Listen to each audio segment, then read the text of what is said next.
Welcome back to Two-Way, everybody. Thank you for joining 4:30 Eastern Time, whether you're watching on YouTube or here on Two-Way.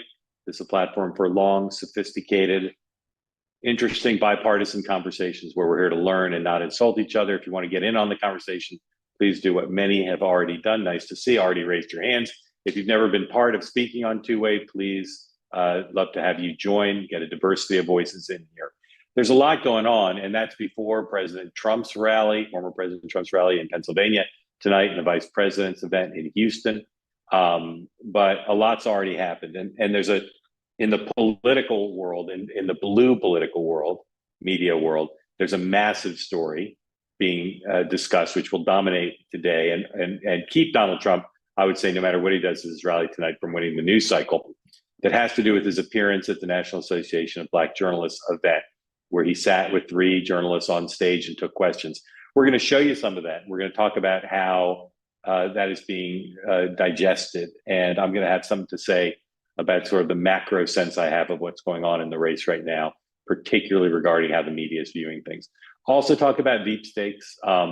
Governor Shapiro, I still believe, is the front runner based on the totality of what I know. He is unique amongst those being considered. And I think the field of people being considered is pretty small right now. That he has opposition research coming at him.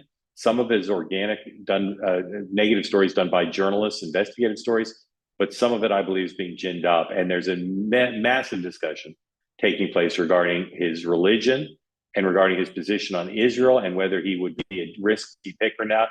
So we'll talk about that as well. The Middle East situation continues to be extraordinarily fraught, and we can talk about that as well. So let me start by saying, since 2015, the establishment anti-Trump wing of the Republican Party and the entire Democratic Party and the media, while the media has occasionally dabbled with fascination with Trump, has tried to rid the political system of Donald Trump. And they have repeatedly, Charlie Brown and the football, said, this is it. This is the moment where Trump goes down. This is a moment where the country says this person can't possibly be president. He's vulgar, he's racist, he's dangerous, he has no business being in the Oval Office. And anyone who's paid attention has seen that happen over and over again. And there have been times when those things have certainly hurt him. And you hear on this platform all the time, people say they're voting for Trump, but they wish he would shut up, or they wish he would not be so negative or divisive. This time might be different. And I've never said that in the nearly 10 years Donald Trump has been dominating our national conversation. I've always been skeptical. I've always thought that there's a distorted narrative that comes out of the fact that the press doesn't like him, and the press loves to listen to the Adam Schiff view of the world that says this is it. This is when the country turns on Donald Trump. What's different now is a few things. Number one, and again, a lot of this grows out of his event today, but it was true even before his event today. Running against Hillary Clinton and Joe Biden twice is different than running against this version of Kamala Harris. This version of Kamala Harris, if you're honest, even if you're a Republican, is significantly more formidable than Hillary Clinton was in 2016 and Joe Biden was in 2024. Not that they didn't have strengths. They both ran close races, one lost, but they had tons of vulnerabilities. And they had, particularly Hillary Clinton in 16 and Biden in 24, they often did not have the press on their side. The negative narratives, thanks to Jim Comey and others, but also thanks to Hillary Clinton and her reputation with the relationship with the press, and in some cases sexism. She had a lot of bad days. Kamala Harris has not had a single bad day since she took de facto took the nomination. And this is a really short campaign. And that's the other big difference. Kamala Harris can run the table here and not have a bad day for 90 days, I believe, in part because the press is rooting for her, and in part because the forces in both parties and in the media that have wanted to stop Donald Trump can now see the project. They can now see what Vice President Harris needs to do, what they need to do to stop Donald Trump. And partly what's fueling the confidence and the determination and the focus is Donald Trump, since the switch from Biden to Harris, has not been running a very good campaign. Now, some of that's overblown. Some of the criticism of his team, I think, is a little bit overblown, but even Republicans will say they were caught flat-footed, that they still don't really have a theory of the case about how they're going to slow her down. They're not panicking, but there's deep concern in Trump circles about trying to figure this out. Now, I want to show you something that Nate Silver tweeted. Nate Silver, I find useful often to be kind of the embodiment of the spirit of the anti-Trump forces in America. And what he said is, see it there, every poker player is seen as a player who has a huge stack and is coasting to lock up a big night, but then loses a big pot, goes on tilt, and never regains his form. And some of Trump's latest moves remind me of that. This was before the NABJ event. And what that tweet represents is this view that sure, Trump had a great run legally, politically, with Biden's fading in the debate. Trump had a great run and was in a masterful position. But since Kamala Harris became the de facto nominee, that he's showing that he's a loser. He's showing that he's weak. He's showing that his capacity to win this election is minimal. And that sentiment is infusing.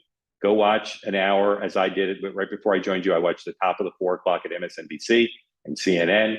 It is infusing the sensibility, and it will infuse the so-called straight news coverage in the major papers today and every day when they can say this about Donald Trump. Now, Donald Trump's event, interviewed by 3 journalists on stage in Chicago. I'd never heard him once say Kamala Harris was an San Francisco extremist. I never heard him once talk about, I didn't hear him talk with a focus on inflation and immigration. I didn't hear him talk about her role in the administration. What I heard him say, and what's going to get all the attention, is some stuff that is classic Trump. Now, maybe there's some method to the madness, and this is going to help him win the election, because once again, the dog whistle is going to be louder than what's going to be printed in the New York Times tomorrow. But I want to show you the soundbite that's getting the most attention, and you can make of it what you will and say it's not as negative for Americans as the rate of inflation under Biden-Harris, but I guarantee you that it costs them the news cycle and probably more. Go ahead and play it, please.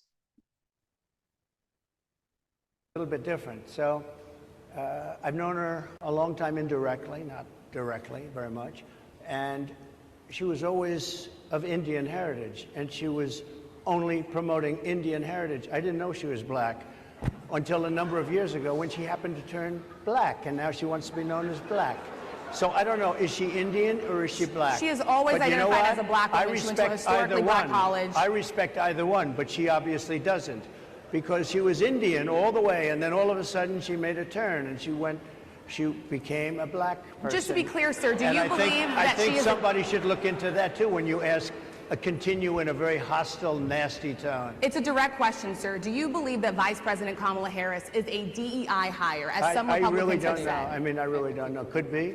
There are some, and there are plenty. I know this lady right over there, Harris, is a fantastic person who just interviewed me at length. And we had a great interview, I think, and I heard you got very good ratings on that. Well, interview. You told me it was the longest one of your life, so we had a good discussion. Okay. All right. We can drop out of that here today.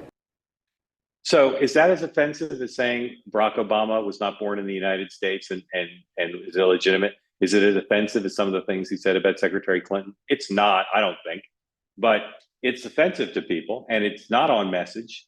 And it is, if I may use the word, weird.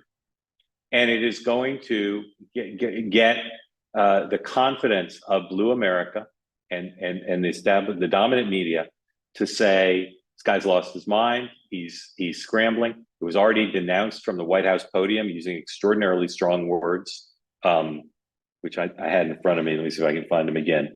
And I think what you're going to see is, let me just get it up here. The White House press secretary called those comments repulsive and insulting. Okay, so I think what you're going to see now is a round of polling, which we've already seen some of, that shows Vice President Harris doing very well.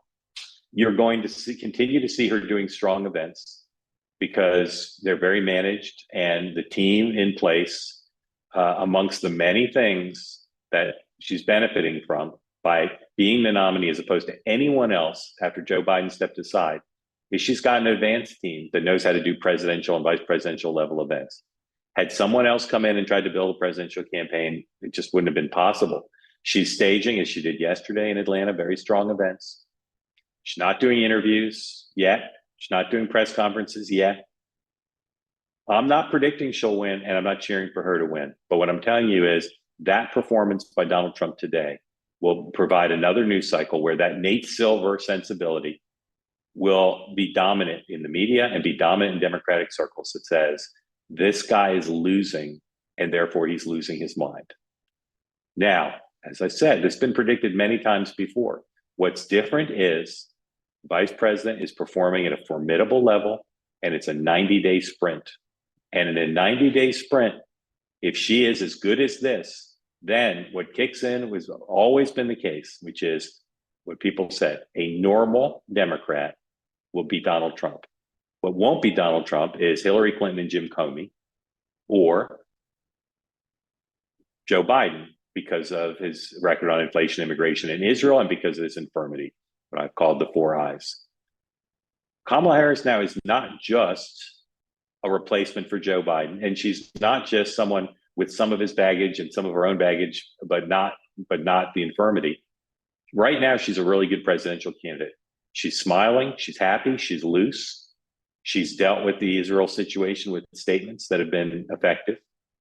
And the press is not clamoring for access or information. At the White House briefing, they asked about her health records. There's, people are complaining she's not super accessible.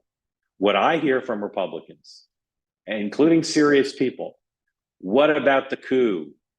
What did she know about Joe Biden's acuity level? Process.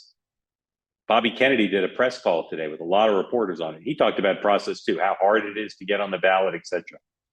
Process is not going to stop this freight train, I don't believe. And challenging her on race is not going to stop the freight train. But that's what he did in a very high-profile moment today. All right, let me just talk a little bit more about deep stakes. Oh, by the way, someone just texted me. His comments about J.D. Vance today were not super supportive, but they were supportive enough, but for some. But that's something we need to continue to watch. I am as I wrote my newsletter this morning, I think my sense of the deep stakes is it's Shapiro against the field, and that won't definitely be him, but I think he's the most likely based on everything I know. And I've seen in past deep stakes negative stories written about some of the folks, but usually it's more than one. I haven't seen a single negative story about anybody else. There's negative stuff on social media. There's negative whispers, but you're seeing in the Philadelphia Inquirer, in some of the prestige center-left journals, you're seeing really negative stories about different aspects of his record, about how his religion would play, how his position on Israel will play. Very interesting about where that stuff's coming from. Some of it's organic, as I said before. Some of it's not. I do believe that if she wants to pick Governor Shapiro, that if they have battleground state tour events, which are planned already, that are very good, they'll get great coverage. And I do believe that they may be able to survive any controversy, because those things tend to fall by the wayside, assuming there's nothing new. Now, I think in some of these areas of concern, there might be stuff that's new. So if the choice is between him and someone less risky, maybe she'll take the less risky pick. I don't know. But what's been obscured in all the focus on his religion and some of his issue positions and some of the controversies involving the management of his office I think what's been obscured is the remarkable strengths he brings to the ticket that people aren't really talking about. I've heard him talk to Trump supporters as well as any Democrat in the country, doing the opposite of calling them deplorables. Some people tell me that's not a real strength, but I think it is, because it flips the script. It allows Democrats to finally be saying what's mine is mine and what yours we'll negotiate over, rather than the dynamic that existed with Joe Biden. All right, I need to see who's here because there's some folks I was expecting, and I just haven't had a chance to survey the crowd here. So I'm going to take your questions. If you want to get in, please raise your hand. Love to hear from people with diverse views, including people who haven't spoken before. So if you'd like to get in the conversation, please raise your hand. And I'm hoping to start with some Republicans telling me my sense of the world is wrong. That would be nice. But let me start, if I can, with longtime Democratic consultant, strategist, veteran Hank Morris, who's been texting with me about what he thinks is going on.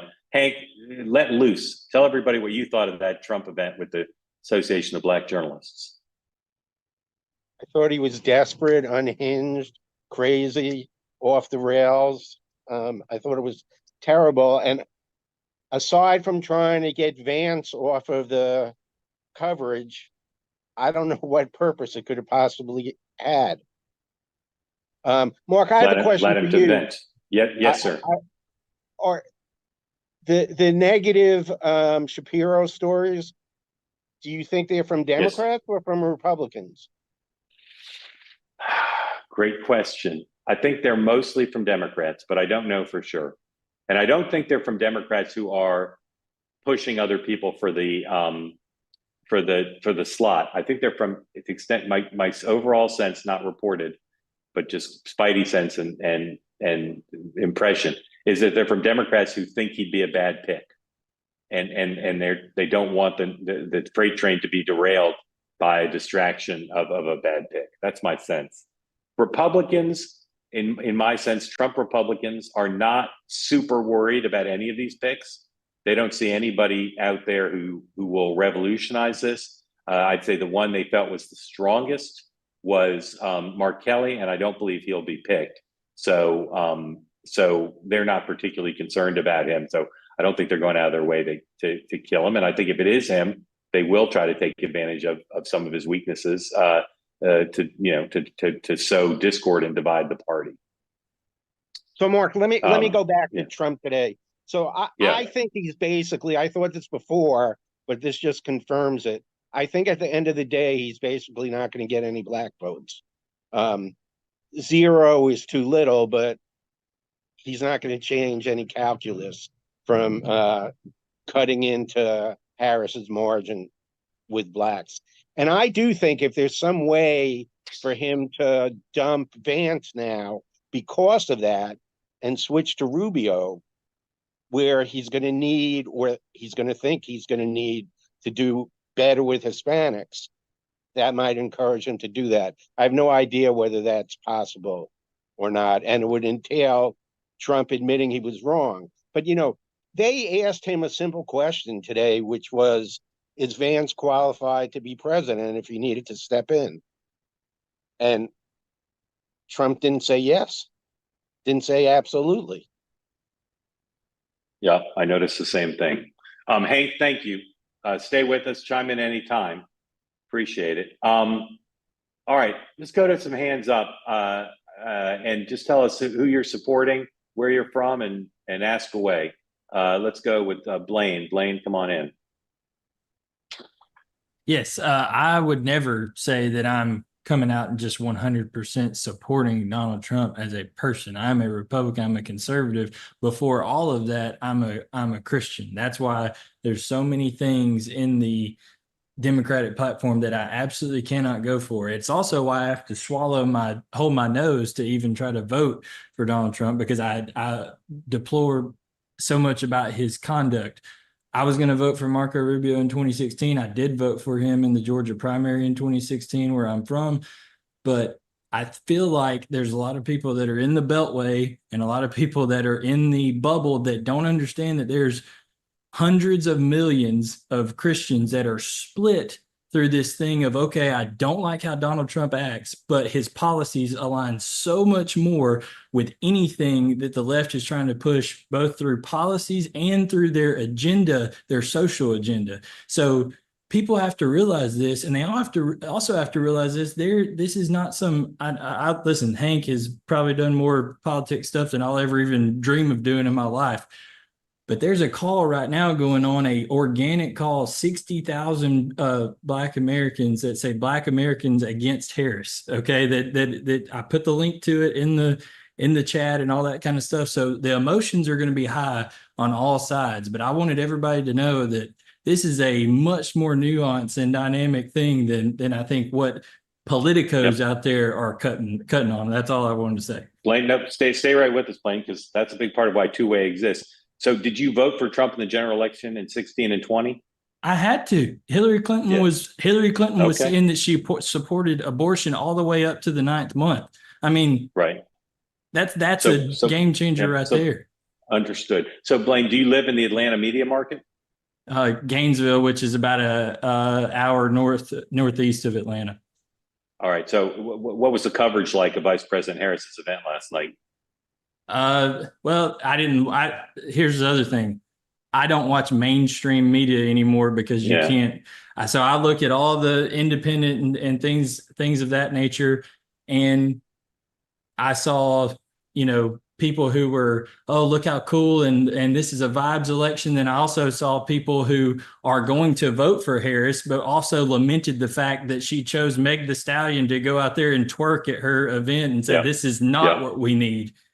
Blaine, do you think Vice President Harris has a better chance of winning this election than Joe Biden did? As soon as she became the candidate, I said, well, she's going to win. Like, Or you think she's going to win the election? You think she's going to win Georgia or win the whole thing? I think she'll win the whole thing. And it's not because she's the better candidate. I think one is because she is a new face, even though she's 60 years old, she's a new face compared to the two that were in there. People have fatigue of both candidates. And then also too, I just think that there are more people that care about the issues that I detest in this country now than there are people who think the way I do. So, Blaine, did you think Trump was going to beat Biden?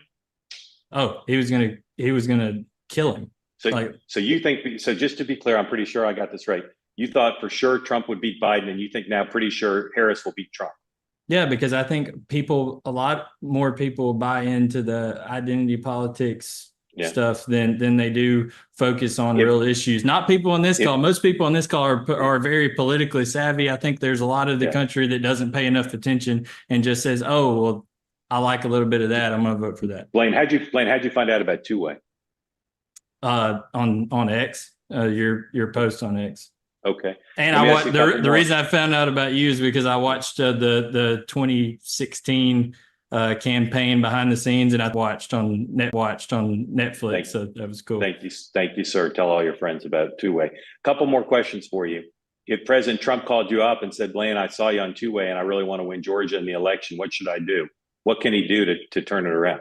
I would tell him to, one, try to have a little bit more humility, which he's not going to be able to do in that. But the other thing is literally pretend that she is not even there and just talk about the issues that he can absolutely hammer her to death on over and over and over again. Because if it was left to the true substance of this debate and what the country has been the last 4 years and what it was, if you take his personality out of it, okay, there's no doubt that economically, security, everything like that, the country was better than it is under Biden. There's zero doubt. Yep. So sorry, go ahead, finish up. I was just going to say, so just have to talk about it from a substantive standpoint. And I think, yes, people like to get all up in arms about the JD Vance pick in terms of him having differing opinions from more of a social, family-oriented, that kind of point of view. But I think if he would actually let him voice more of the actual policy deals, then that would be a good. That's why I was looking so forward to the JD Vance Kamala Harris debate when they were going to be vice president, because the other thing I was looking forward to, just so you know who I voted for in the primary, I was gonna vote for Vivek Ramaswamy in the primary if he had, because I think he's intellectually superior to probably any candidate that was running. So, yeah. All right, Blaine, stay with us if you would. Love what you're saying. It's really interesting. Bringing in Sharon, and then Jennifer sitting on the sofa with her son. Jennifer, you got your hand up. I don't know if can you unmute, Jennifer, and join us? You got your hand up? Maybe you don't want to anymore. There you go. Unmute if you would, Jennifer. I'd love if you two have any questions for Blaine. I'd love for you two to engage Blaine. Let's try that. Either of you got a question for Blaine or want to comment on what Blaine said? Jump right in. Tell us who you're supporting and jump right in, please. No, Oh, go ahead, Jennifer. I had questions for Mark, actually. Okay, hold those for a second. Okay. Sharon, do you want to ask Blaine anything? Or say anything I about what he agree. said? I mean, he explained, I think, a lot of the Trump voters. He very well articulated how a lot of people on the right are feeling about the left agenda, that I don't care whatever Kamala comes across on her rallies. Some of the agenda that Biden has pushed, Harris is going to push, the Democrats are pushing. I can't go with that on a federal policy. It's kind of like the people that were going to plug their nose and vote for Joe Biden. I think a lot of people feel that way about Trump, as far as, yeah, he came across horribly on that. I listened to it on the way home and I was just so disheartened on the way he handled himself. But Sharon, go ahead, Blaine. I was going to say one thing to Sharon. I agree. I think obviously there was it wasn't the ideal thing, but I wonder how, if Sean Hannity was the moderator at a NRA convention or a National Right to Life convention, and Kamala Harris decided to walk into that, how that one would start off. Like when it starts off right off the bat of, you know, everybody's got a plan, do you get punched in the nose type Mike Tyson type style on a thing. I mean, come on, like she wanted that reaction right off that's exactly what it happened. So they all right, Blake, they attacked him. Stay with us. You two stay with us. Jennifer, stand by for your questions, but I want to get Sandra. Is it Sandra or Sandra? Sandra, that's fine. Sandra. All right, so get Sandra and then Sue. And Sandra, where are you? And tell us who you're supporting in the election. Well, I'm a Haitian American. I live in Germany, and I'm holding my nose, and I'll be voting for Trump. I voted Obama, Clinton, Biden, and I must say the last 4 years have been an eye-opener for me. A lot of the economic policies, the immigration issue, but also a lot of, I consider myself very liberal. It was shocking to see this liberal agenda that transformed the country. Or my children are grown, they're 31 and 32, but my husband has a young nephew and niece in New Jersey, and I don't know, I just don't agree with the very liberal agenda that they're following. Yeah. Will you be voting? Woman, will you be voting I'm for? Black, will you be voting for? Will you be voting from overseas?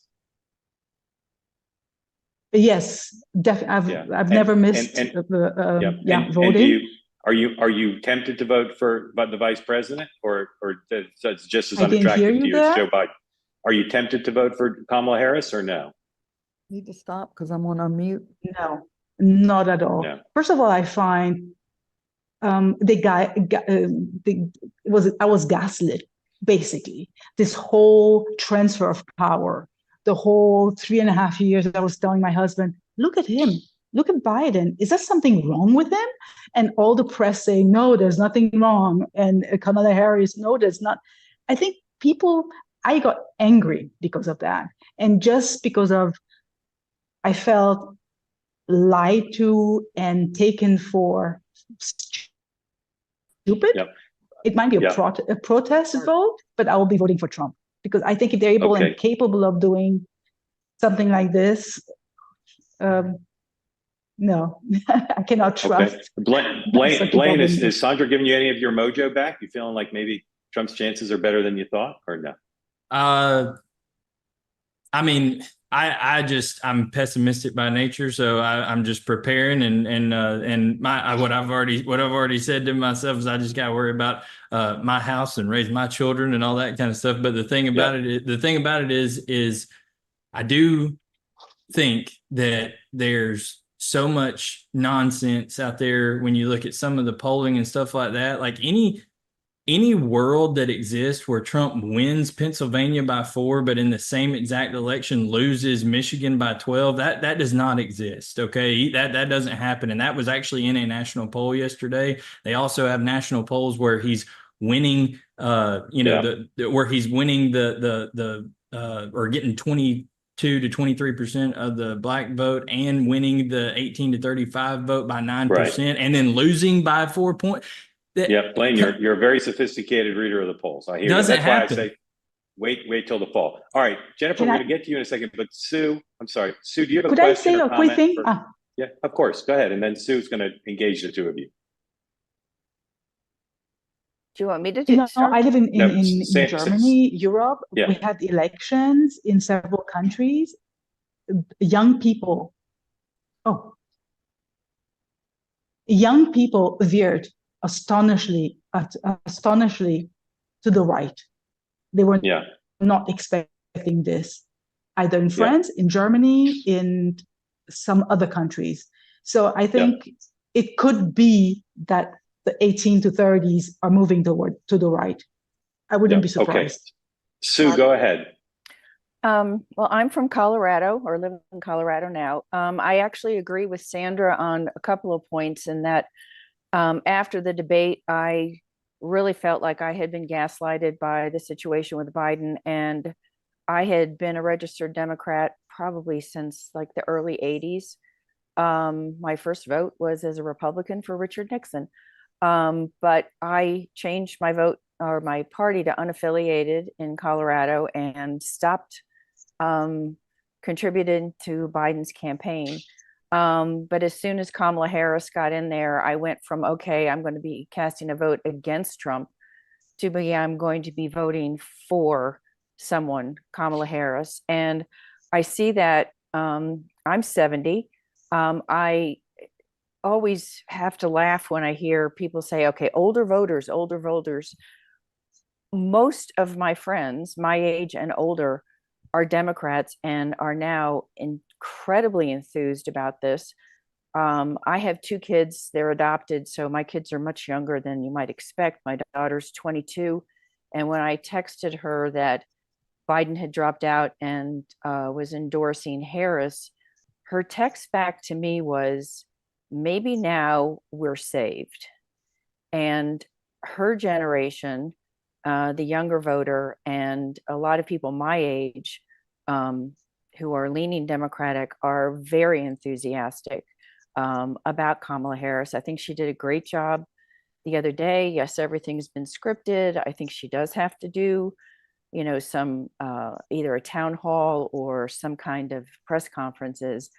But the reason I raised my hand was that I don't see how anyone objectively could have watched Trump today and said that that was good.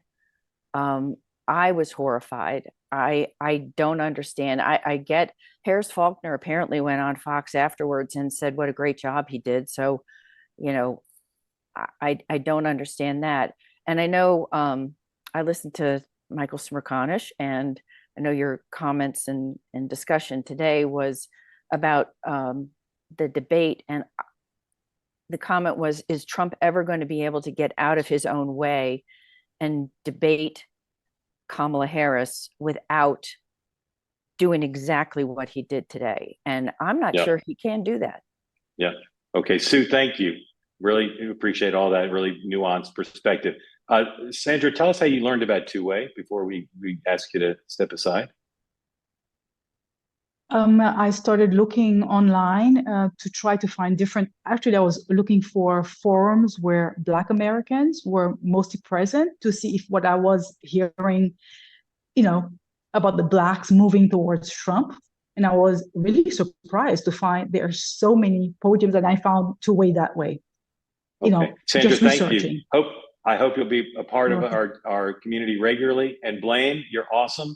Same with you. I hope you'll come back regularly and share your perspective. All right. Now, I brought Lauren Leader, my two-way colleague, and John Podhoretz. So Jennifer, when she asks her questions, as Woody Allen would say, I've got Marshall McLuhan right here for John and Lauren will probably have better answers than I would. So Jennifer, ask away. Okay, actually two things. One, the fact that Project 2025 is supposedly shut down, do you really think people are going to buy that? And the second question is, Mark, you made a comment Sunday night on Two-Way about Kelly having some issues with vetting, but you didn't elaborate. And it seems like you're not hearing anything about him anymore. And can someone address what the issue is? Because I see Harris's probably biggest weakness being in the international diplomatic field, and would think that Kelly would be the strongest person to be able to Jennifer, I'm gonna turn it over to John and Lauren to first address Project 2025, but remind everybody where you are and who you're supporting. I am in Sarasota, Florida, and I am supporting Harris. I'm a never Trumper. Okay. John, and then Lauren, talk about 2025, please, and then we'll move to Kelly. Look, the problem with Project 2025 for Trump and his people is twofold. One, this is not sanctioned by them. And as my colleague Matt Continetti put it, like, Trump won't sign an unsanctioned MAGA hat. So he doesn't need to be constrained by a document that was not produced by his team. And there's a lot of language in there about abortion he doesn't want to be affiliated with. And the Heritage Foundation made a category error because it thought that it was in the position with Trump that it was in 2016, when Trump needed organizations like the Heritage Foundation to, as we say in Jewish life, kosher him, to make him seem acceptable to conservatives who were skeptical of him. It's 8 years later. It's his party. He doesn't need them. They need him. They got out over their skis, and he handed their hat to them. Now, Trump is running as the conservative in the race. He's the Republican candidate, so he's the more conservative person. Can you assume that his administration, when it comes to office, will do conservative things as outlined in this gigantic, and I'm sure completely wonderfully readable 2,500-page book of policy proposals? Yes, he'll do a lot of them, and he won't do others of them. But it's not necessary, and what he needed to do was distance himself, in my view, from it, because there's stuff about abortion that he cannot abide. As for Kelly, we don't know what the vetting problems are, but everybody heard about the vetting problems. And to be fair to Kelly, I hope we don't know what they are if he has vetting problems, because, like, what does he need that for? What did he do except be a senator? And people get interested in him for the vice presidency? If he has private issues, if there are issues relating to his personal life, they don't have to be public.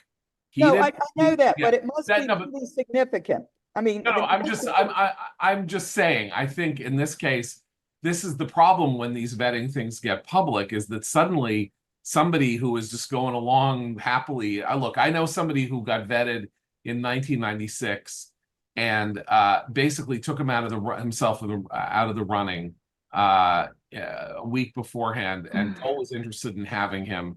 And some years later, we found out why he had taken himself out of the running. It's a friend of mine. I don't want to talk about it, but he had problems that would have been exposed had he let this go any further. And that was for pre-internet, pre-Twitter, pre-everything. So, you know, if Kelly is falling out of the thing, there's probably a reason. And Roy Cooper, who knows? It's like they could have a relative who has a problem that they don't want surfaced or something like that. That's the thing here, that a certain amount of, as Mark would say, grace in public conversation would spare people. Yeah. John, thank you. Jennifer, stand by. I want Lauren to address the two issues, certainly 2025. Kelly, if you want, and then I want you and John to talk about whatever you wanted to talk about. So go ahead, Lauren. Yeah, no, I thought John very perfectly handled the vetting question. And I think, you know, you saw a really graceful declining to move forward from some of the other folks. And we'll never really know. Like, they may have declined, they may have not, something may have come up and they may have been eliminated, but the campaign wants to give them that opportunity to step away gracefully, which I think, is the nice way to do it.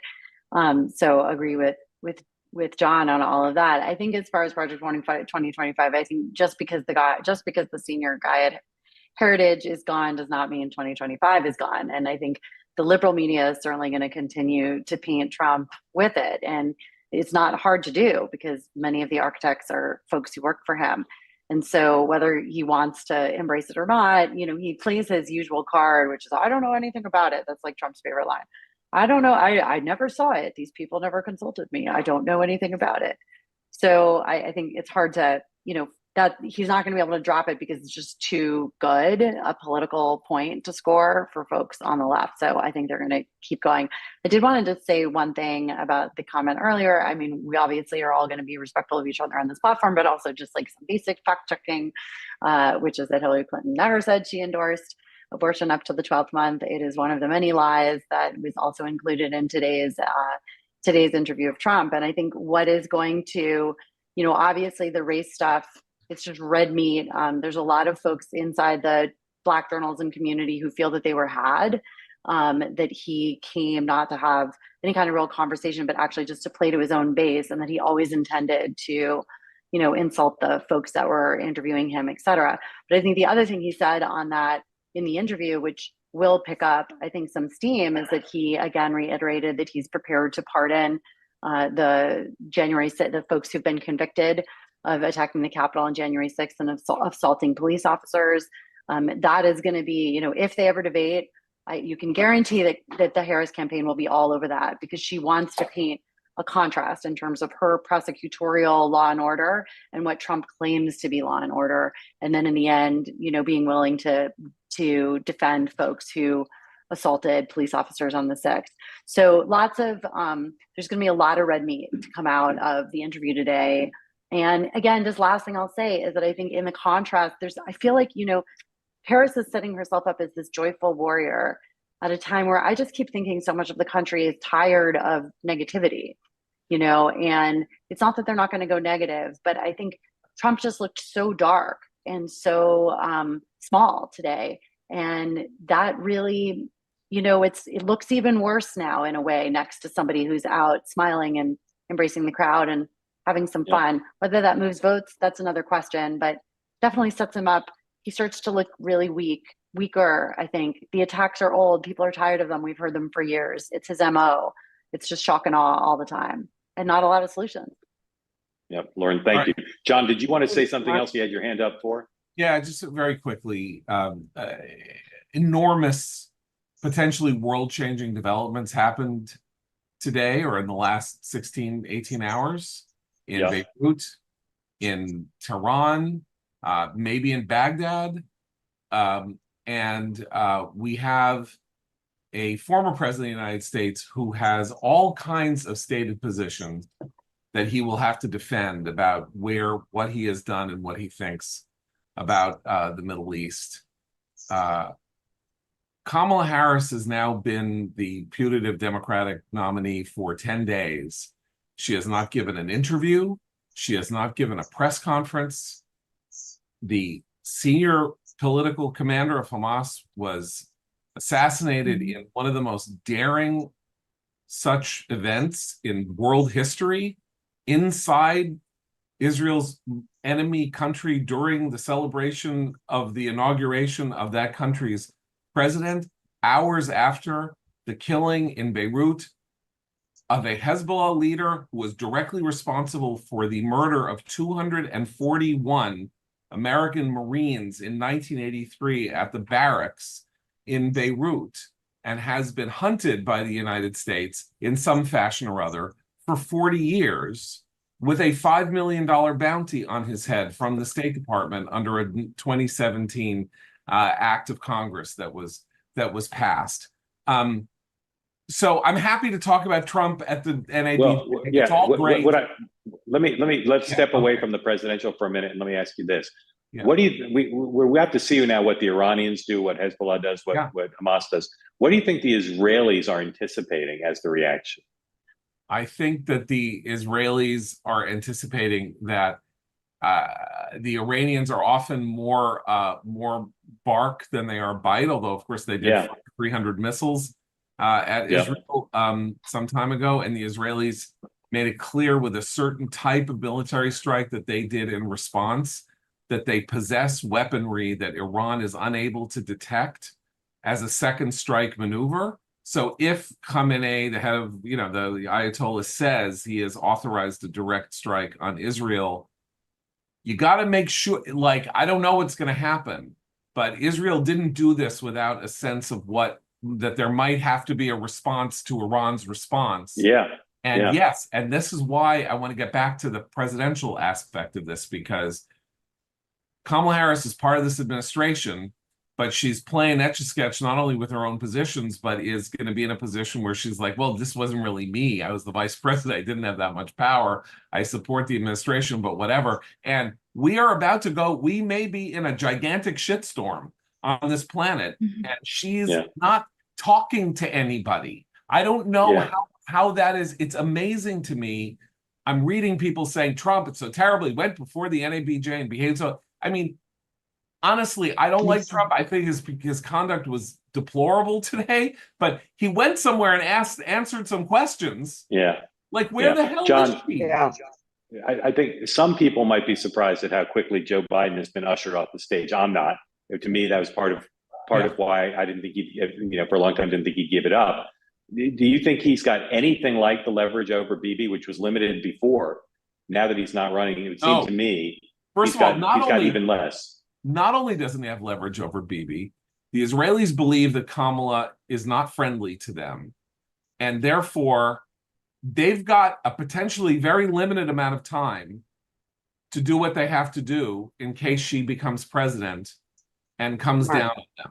So the thing is that, ironically, Israel may be feeling itself forced into a more activist and more aggressive position, because the clock is ticking on their freedom of motion if they don't want to be in a direct Right. One of the uses of two-way is to deal with breaking news. So, John, if there is a outbreak of tit for tat violence or something more severe, we will send out an alert and we'll all convene. And I hope you'll be available, and I hope you'll join us because obviously there's a lot to talk about. John, thank you. Stay with us. Chime in anytime.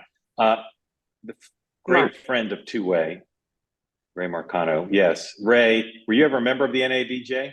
Yes, years ago. I was president of the National Society. I was president of SPJ, Society of Professional Journalists, but a member of NABJ, yes. Okay, so I'd love your take. I'd love to hear from you, whatever you had your hand up for, but I'd love your take on the event today and whether the way we've talked about it here you think is correct, both in terms of the dynamic in the room, but also the impact of it. Yeah, I think on both cases, that's correct. Anytime someone tries to tell Kamala Harris what she is or isn't, it is a losing proposition in a country in which nearly 35 million people are biracial. It insults a whole lot of folks. And I realize that the former President Trump, was there to give in many ways red meat to his base, but as he would like to say, it was simply a disaster for him. And I also realize that on this call, and it's great for this call, especially all the stuff that John was saying about things going on in Israel and geopolitics, that's important to people on this call, but it's not important to a lot of people. And the only thing that they're going to remember is how Donald Trump behaved today. And not only was he disrespectful, but he came across as a cranky old man, which is what we were saying about Joe Biden just a month ago. Yep. Great. Thank you. Stay with us. I'm going to try to speed through in our remaining time here as many folks with their hands up as I can.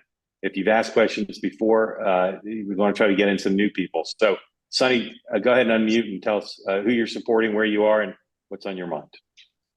Hi, Mark. So I'm in San Francisco, and I've never voted in my life. I've been following politics since 2004, and I'm 30 years old. So I've been following since I was a kid. But by the time I was 18, I was like too cynical to really vote for anybody. But after the Trump assassination attempt, he like stood up and, had his fist up in the air and he stuck his neck out. For it looked to me like that's not a rational move unless you're in it for the movement. Like you can't be, you wouldn't risk your life if you're in it for something other than yourself. So basically, first time ever, I'm going to vote for Donald Trump this year. Because you think he's sacrificing for America. I think, unlike everybody else, he's proven that he's not in it for himself, because that's just not a rational move if you're in it for yourself. And what do you? So I'm just wondering. There's a lot of people. I'm sorry. Go ahead. What do you find appealing about Vice President Harris? Nothing. I guess she's Nothing. Indian. I'm Indian, so it's cool that people are finding out about Indians. I mean, they say the thing is the way that she says her name is not the way that Indians would say her name. Yeah. So I mean, I don't really care about that. And I'm not going to vote for her because she's Indian. I'm just saying that I guess it's good that people know that, hey, look, this is an Indian. It's it exists. I don't really care though. I don't really between Sorry, Trump and Harris, who do you think would be a better store to the economy? Where would you do better financially between Trump and Harris? Trump for sure. I think Trump is better on everything. I don't really see an appeal to Harris. I think there's the January 6th stuff, which you can put as a peg on Trump. I'm just I just feel like that moment showed, it proved that, okay, this guy's in it for a movement or whatever you think. You might think the movement is bad if you're against something that he stands for, but he's not in it for himself. And that was really my big concern with him before. Other than that, I think he's competent now. All right, Sonny, thank you so much. Great voice. Thank you. Jessica, welcome. Tell everybody where you're from and who you're supporting, and chime right in. Hi, I'm in Sarasota, Florida. I'm supporting Harris. I wanted to ask, I was looking and I noticed that the president-elect of Mexico is a female, and she's supposed to, I think she starts in October. Do you see any potential for Kamala to work with her on some sort of solution? Could she use that to her advantage? Here come two women and we're going to solve this problem. Is there any, I don't know, is it possibly a thought something could happen? It's possible. I doubt she'd bring it up on her own, and I doubt she'd take too many questions. But I hear what you're saying in terms of thematics. That would be kind of extraordinary to have two North American countries with a lot of business to transact have women leaders. I definitely think that could be inspiring for some folks. Yeah, that was my only thought. Okay. Thank you, Jessica. Appreciate it. Rob, come on in. Tell us what's on your mind, where you're from, and who you're supporting. I voted in Arizona, and I'll support Harris. I was just sad and disconnected until Biden dropped out, and I found myself energized. I just have a question for the smart people on this call that understand more than I do. It seems to me that Mark Kelly's a great guy, but and I don't think he adds what Shapiro does. And it seems to me like you don't need Kelly to be on the ticket in Arizona because we have abortion on the ballot in Arizona right now.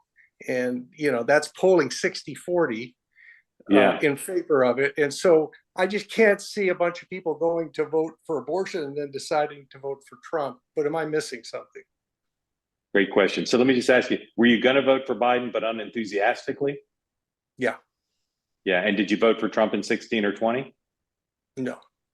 No. Okay. I voted Republican all of my life until Obama ran. I didn't think the Republicans could govern anymore. So. Yeah. Okay. And let me ask you one more question. You seem to make a favorable reference to Josh Shapiro. What do you find appealing about him?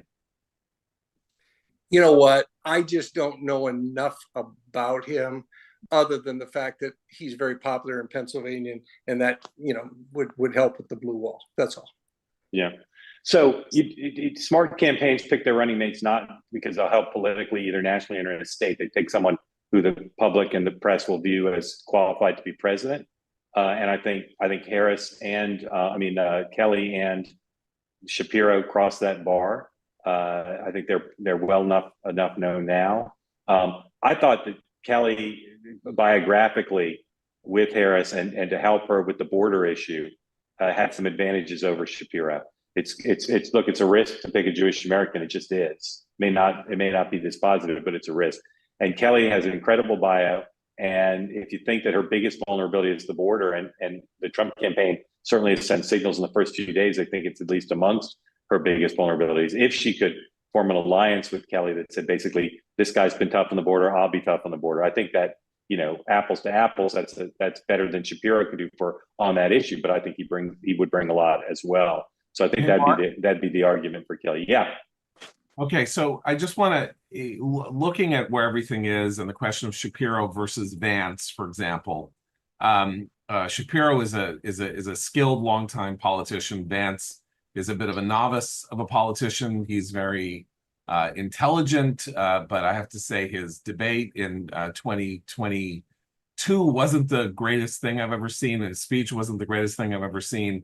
And I think even if you're like looking at that as a calculation, I think, by the way, most of the Democrats we're hearing about would stack up favorably against Vance in performance terms based on how we see Vance performing in the last week and a half. But again, I think the thing here is that what we saw today with Trump, and Trump's problem is the issue that was going to get him to the presidency relatively easily, which was Biden's infirmity being taken away from him. He is now, as I think Ray said, he's now the old guy, and he's not the old man in the race. And with that taken away from him, he has to prosecute his case against Harris on issues, and he's trying a little. He's saying she's very liberal, she's this, she's that. They're running commercials, all of that. But this is not his strong suit. Pressing and a series of arguments is not his strong suit. Is Don Rickles, insult comedian, throw somebody off kilter, get them to get mad and say dumb things or try to focus on their dumb things, and then have something external come out that will help him, in a weird way. Which he tweeted out today, apropos of nothing, as best I could tell, that seniors shouldn't pay taxes on their Social Security. Right. Okay. So I think my central thing here is I still think the race is a jump ball, but as this is going on, and again, Harris is going to have to make a case for herself that she is not making, except that everybody likes her because you like her, because you like her, and you like her, and you like her, and you're happy because you like Biden, and now you like her. But I don't know what you like about her. You just like her, and that's good. That's good in politics. But she's gonna have to make a case for herself. But he is going to have to talk about what's wrong with her substantively, and that is the weakest part of his presentation. Like it'll be on the teleprompter, Mark, right? There'll be 3 paragraphs about why she's bad on the border, and then he'll read one of them, and then he'll go, and the snake and whatever, and then he'll go back, and then people will be like, what the hell are you talking about? I don't understand what argument you're making. George W. Bush could do this. Trump will challenge. Rob, let me ask you 2 final questions, and thank you for participating. When it was going to be Biden versus Trump, who do you think was going to win the general election? Trump. And now that it's Harris versus Trump, who do you think is going to win? Yeah, I'm optimistic for Harris. Optimistic for Harris. All right. So that's a through line here of this session. Rob, thank you very much. Let's get nice job, Mark. One more focus. Rob, before you go, how'd you learn about two-way? I've been following you ever since I saw you on Smirconish, and I get your emails. Okay. Thank you, Rob. I love the presumption of grace. Thank you. Important theme for us here always. All right, let's do JMP. Unmute, please. Tell us where you're from. Remind people who you're supporting. Hi, Mark. It's J. Mark Powell in Columbia, South Carolina, conservative Republican here. I have a question for you. In being a conservative Republican, I don't have access to the same Democratic circles that you can talk to as a reporter. In the Democratic sweepstakes, do you get a sense in this final jockeying, is there any sense of Democratic factions for or against one candidate? Like, are progressives pushing Buttigieg, mainstream Democrat? Is there any sort of a sense of a faction on this?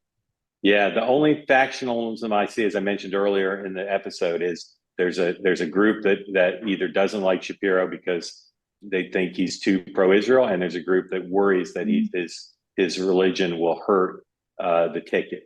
Other than that, there's factions in the sense that like the donors and political supporters of certain people are pushing them, but the field's now pretty small, and there's been less of that, except about Shapiro, than normal stakes. And obviously, this has been over a pretty short period of time. As it dwindles down now, do you think in these last few days before decision is made, will that become more of a factor? There continue to be stories about Shapiro. I've not seen a single negative story about Governor Walz of Minnesota, not one. All the stories are just kind of profiling and talking about the pros and cons. For instance, I would have thought you'd see a story maybe pushed by the Shapiro people. They'd have a motive to do it, about just how liberal he's been as governor.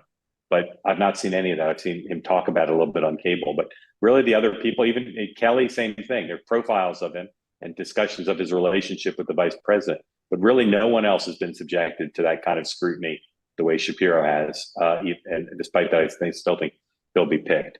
Thank you for thank joining. You very much. Appreciate it. John, thank you also. Come back regularly. And again, if we do breaking news, we'd love you to be here. 5:31, so we're 1 minute over. So we're going to stop. Morning meeting tomorrow, me, Sean, and Tim, 9 o'clock Eastern time. Please join for that. If you want to see this or share this episode with anybody, you can go on YouTube shortly on the two-way channel and you will see it.